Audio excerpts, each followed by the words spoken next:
back to the list here. We got three more guys. Your fifth underrated player, defensive lineman, Keeanu Benton out of Wisconsin, 6'4", 315 pounds. He comes in on the consensus board on the defensive line as the... Am I missing him here? Where is he? Is he...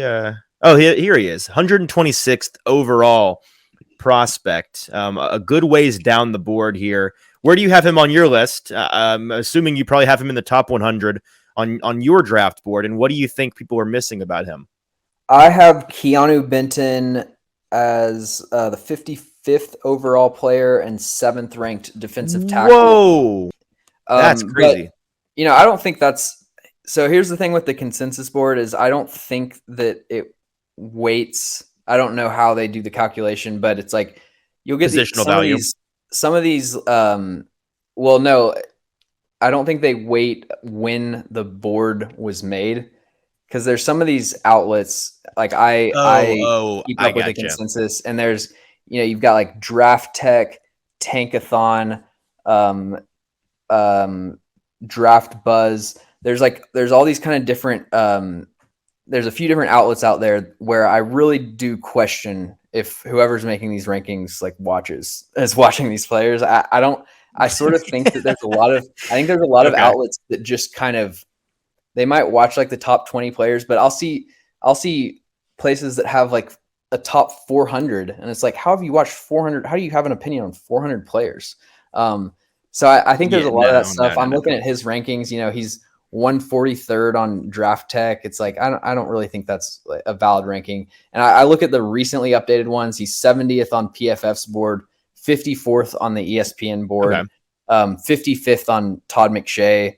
So like, established guys that I know are watching the tape are like Keeanu Benton. And my comp for him is Aleem McNeil. He's a nose tackle that I think has pass rushing upside, and he's really just a solid all-around player. Not anything crazy in terms of like he's a B to B plus in like every aspect. Pretty explosive off the ball. He flashes some nice hand usage in run defense. He makes a lot of plays in the backfield for sure. There are times that I don't really think he would be a great like anchor guy against double teams because he does kind of get moved back. The biggest thing with him is that he lets his feet aren't really like solid on the ground. When he's trying to anchor against a double team, he'll just be like constantly resetting his base and shuffling his feet. And you've got to have your feet planted if you want to not move. And so that would be my biggest negative for Keeanu Benton. Yeah.